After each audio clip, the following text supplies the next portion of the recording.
Hello, welcome to Engaging Theology. In today's session, we're going to be thinking about the relationship between God and ethics, or morality. And I'm very pleased that we're welcoming C. Stephen Evans, who's a professor at Baylor University in Texas, in the United States. Professor Evans has worked extensively in philosophy of religion, and he's particularly thought a lot about the Danish philosopher Søren Kierkegaard. Whilst I was at university, I read a lot of Professor Evans's books, and he's someone that has really shaped and inspired my own engagement with philosophy and faith. So I'm especially grateful that he's here today to discuss these ideas with us. Thank you. Thank you for having me. It's a pleasure. Okay, so why don't we begin by talking about why it is that you think about the kind of questions you think about. Just for a point of reference, Professor Evans is a professor in philosophy and has worked in philosophy of religion, but a lot of your work touches into theological questions, right? So why is it that you're interested in the kind of questions that you are? Well, I think myself, some people think that to be a philosopher, you ought to be objective or neutral or detached or dispassionate. But I've never thought that was the correct view of philosophers. I think Nietzsche was closer to being right when he says that every philosophy is a kind of involuntary autobiography, that you always say a lot about yourself by the kind of philosophy you do. So I think when we do philosophy, we bring to philosophy a lot of pre-theoretical convictions, attitudes, loves, hopes, hates, fears, all kinds of things. And philosophy, in my view, doesn't require you to put off all that. You bring it with you, but then what you do is you explore your commitments, you develop them thoughtfully, and you test them by engaging people who have different ideas and different thoughts. So, but philosophy doesn't require neutrality. So I think it's okay for me to bring my Christian faith. I am a Christian and have been all my conscious life. So I'm motivated to think about certain kinds of philosophical questions precisely because they seem important to Christians. And I see myself partly as a sort of representative of the church in the academy, speaking to other philosophers as a Christian philosopher. But I also see myself as someone who has philosophical training who can put some of those skills to use for the church. And do you think the relationship goes both ways? So you talked there about how your Christian commitments have influenced the things you think about. Do you think your academic work has shaped and influenced how you think about God? I'm certain that it has. You're inevitably, even if you start from the Bible or Christian commitments, there are going to be alternative ways of understanding and interpreting and making sense of biblical commitments. And certainly philosophy has contributed tremendously. Even the ancient ecumenical creeds all reflect categories or concepts that were taken from Greek philosophy. So philosophy has always contributed to theology and certainly has shaped the way I think about some questions. So there might be some people watching this that have engaged very little with moral philosophy, and even less with the question of how moral philosophy engages with questions in theology. So I wonder if you could talk a little bit about why you think it's important for us to think about the kind of questions that you're discussing here. Since morality does deal with very basic questions that we all face, perhaps at least at some minimal level, almost all thoughtful people should think a bit about basic moral questions. What's right, what's wrong, what's good, what's bad? What sort of scale of value do we have? Why is it, as some people think, more important to develop moral character, let's say, than simply to lie on the beach all the time and soak in the sun? As much as that, attractive as that may sound, especially when one is in Scotland. Yeah, perhaps in Texas, not in Scotland. So as you know, today we're going to be talking about the relationship between God and morality. So I thought a good place to start would be, there's a quotation that's often attributed to Dostoevsky, but I'm not entirely sure that it is his quotation, which is that if God is dead, then anything is permitted. What do you think about that idea? Well, it is an authentic Dostoevsky quote, but it isn't his, it's one of his characters. Okay. And since it's from the brothers Karamazov. Okay. So I think that's an interesting quote, and I actually use it in my book on God and morality at the beginning. And I think it's partly true and partly false. In one sense, here's this question: is God the foundation of morality? Well, if you're a theist, if you believe in God, you believe God created everything. He created the world, He created us, all of our capacities and everything. So in one sense, certainly, would there be morality without God? No, there would be nothing without God. So in one sense, it seems to me God must be the foundation of morality. Without God, there'd be nothing. But that's probably not the interesting question people are trying to get at when they think about this. What I think they're thinking, suppose that the world were like it is, except God didn't make it. Suppose, let's say, something like metaphysical naturalism or materialism was true. Would there still be morality, or would we still believe that there is morality? And I think another way of putting it might be, could we still make sense of morality or have reason to believe that there is an objective morality? And I think some parts of morality might still make sense in that sort of world, but some parts would not. So maybe I should try to briefly explain. For me, ethical theory or moral theory, and I use those interchangeably also, has sort of three different domains, because there are three different kinds of questions we ask. One sort of question we ask are questions about what's good, what's valuable, what's worthwhile. So you need a theory of value, a theory of the good. A second domain are questions about moral duties or obligations. Most of us think that some kinds of actions are just intrinsically wrong, and that except perhaps in some very unusual circumstances, you should never lie, you should never murder someone.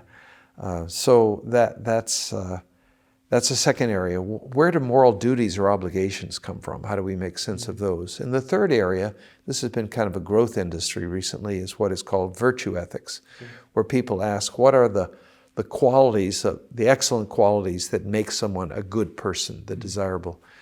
So I think those are all important, and the way I would put it is, if you were in the world and you didn't think there was a God, it would still make perfectly good sense to say, some things are good and some things are bad. It's good to have a nice, long, healthy life. It's not so good to be ill and decrepit and full of pain, right? That's pretty obvious. So, and it makes sense it's, you might say, rational sense to say one should seek what's good and avoid what's bad. So if you know what's good and you know what's bad, many secular people don't really think that anymore. They don't have an objective theory of value or the good. But I think a lot of people still do think of the good in objective terms. And I think once you have objective goodness, you have normativity in your world. You have reasons to do things and reasons not to do things. But I don't think you get obligations, moral obligations. I think obligations are special. What is it to have an obligation? It's something like this. Somebody expects you and has a right to expect you to do something or not to do something. And if you don't conform to those expectations, that person will blame you or hold you accountable or responsible. So on my view, obligations are always connected to social relationships, interpersonal relationships. So, for example, if you get married, you take on certain obligations because marriage is a social relationship that involves obligations. If you start a family, obligations. If you join a club, there can be, I have to attend if I'm a Kiwanis Club member or something, you have to pay dues or you have to go to a meeting or, those are your obligations. If you're a member of a state, a citizen of a state, you have obligations to obey the laws, right? So these are all socialized institutions. And I think, and I think this is the traditional way of thinking about it, that moral obligations should be thought of that way also. A second possible source of morality might be if we think that we as individuals sort of impose the moral law on ourselves. So in the 20th century, Jean-Paul Sartre's existentialism sort of is a version of that. And much in the late 1700s, the great philosopher Immanuel Kant said that we sort of legislate the moral law as rational beings and give it to ourselves. I don't think those secular views work very well. I think social contracts would at best give us a kind of relative morality because there are different groups of people and they would make different bargains or agreements. And I don't think the idea of imposing the moral law on yourself really makes sense. Kierkegaard jokes that you can no more give yourself the moral law than you can spank yourself. He says it just doesn't work. The idea of a moral obligation is it has to have some sort of claim on you. In some way, it has to stem from something higher than you. That's at least my own view. So I'm prepared to argue, and I do argue in my book, God and Moral Obligation, that the social relationship that is the ground of moral obligation is the creature-creator relationship. There really is a God. He made us to have a relationship with himself. He has expectations for us, and those expectations are communicated to us in the form of our sense of moral duties or moral obligations. So maybe we could think in more detail about Christian ethics in particular. So you mentioned a theme that's come up a lot in the things you've talked about is there are different ways of thinking about morality. So there are moral obligations that we have, but we might also think about certain virtues which are important to acquire. Now, it would seem like Christian ethics puts emphases in lots of different places. And some people might think Christianity predominantly advocates a virtue-based ethics. Some people think it talks about advocating certain obligations. So which one is it? What do you think the basis of Christian ethics is? Yeah, well, I think all three are important. Okay. And I'm opposed to what I would call monolithic or reductive ethical theories. Okay. For example, there are some people who think that once you have a theory of the good, that does all the work. Right. So classical, in British philosophy, classical utilitarianism would be an example. The classical utilitarian thought, what's good is pleasure, what's bad is pain. So what are our moral duties? Simply to produce the greatest possible amount of pleasure and the least possible amount of pain for all who would be affected. So they're trying to derive all of our duties from their account of the good, the account of value. I don't think utilitarianism works very well at all. So I think we need an account of what social relationship underlies a theory of obligation, because I think all obligations have that sort of we are social creatures. But on the other hand, a theory of duty or obligation needs a theory of value as well. So there have been versions of divine command theory that are what I would call versions of theological voluntarism. These are views that want to say that God sort of decides what's good and evil, what's bad and what's good, and more or less arbitrarily, so that on this view, if God were to command us to go out and rape and kill, then that would be morally good or right. And that just seems crazy to me, frankly. I understand the motivation. These people are worried about restricting God's sovereignty, and so they want to make God's sovereignty absolute. But I think we couldn't make sense of the idea that God is good unless good has a certain objectivity. It wouldn't really mean very much. So on my view, we do also, even though I'm a divine command theorist about obligations, moral obligations, I do think that we also need a theory of value or the good. For example, why does God give us the commands he does? Because he's good and because he knows the good perfectly. So we have to have an account of the good in place in order to make sense of God's commands. Otherwise, God's commands would appear to be arbitrary. Philosophers sometimes call this the Euthyphro objection, the idea that a divine command theory would make morality arbitrary. It would if you were saying God's will does the whole of ethics. But if you have an objective theory of value or the good, then God's commands are directed at the good, and so they're not in any way arbitrary. And I would also bring the virtues into the story. In my view, why does God give us commands? Because he wants us to be transformed, to become different kinds of people. So God's commands, you might say, are commands that aim at the virtues. He knows what's good, and he knows what's good for us, and he knows how we are to become good, and what sorts of action patterns, you might say, inculcate virtues in us. So perhaps in a perfect world, and perhaps in eternity, and the eschaton, as theologians say, at the end of times, if we are perfected, if we're all perfected saints, there would be no need for duties or obligations. But in this world, most of us do need obligations or duties, I think, are a help. our culture, we tend to think of duties as burdensome, as onerous things. You know, we don't want to have rules. We want to be rule breakers. We want to be transgressors. But I think God's rules or God's commands are a gracious gift. Certainly in the ancient world, the Hebrews, if you read the Old Testament or the Hebrew Bible, you'll see that they thought of God's law as a gift, a gracious gift. The psalmist is always talking about how wonderful God's law is, how it delights his heart, how it makes his life better. So God gives us his commands not because he's a killjoy and he wants to restrict our freedom, but because he knows what's best. He knows what's best for us.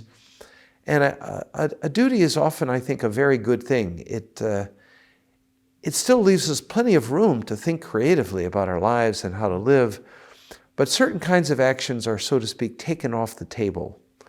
So I don't have to, if I were a utilitarian, let's say, an act utilitarian, then suppose this is a crazy example, but suppose the opportunity to commit adultery presented itself to me. Well, if I'm a utilitarian, what's right is what will produce the greatest pleasure for the greatest number. So perhaps I need to think hard about, well, would this produce more pleasure for all concerned or not if I committed adultery?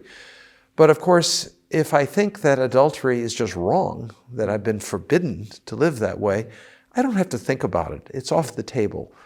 So in a sense, it makes my life easier. And even non-Christians, of course, believe in obligations, non-theists. And I think they're right to do so, because I think, although I don't think you can give an adequate explanation of moral obligations without God, I think it's perfectly reasonable to believe that there are moral obligations, because I think we experience them. I think we all have a moral sense. It's called conscience. And conscience is shaped by culture, to be sure, and so we don't just hear God's voice when we listen to conscience, but I think with all that cultural noise or chatter, there is still something communicated to most people, at least, as to how God would like them to live, what God expects of them. What is it to live honorably, to live well, to live decently? Thanks, Professor Evans. Oh, thanks for having me. So I hope the conversations that we've been having today about the relationship between God and morality have started some interesting discussions and piqued some interesting questions that you might have. Thanks for watching.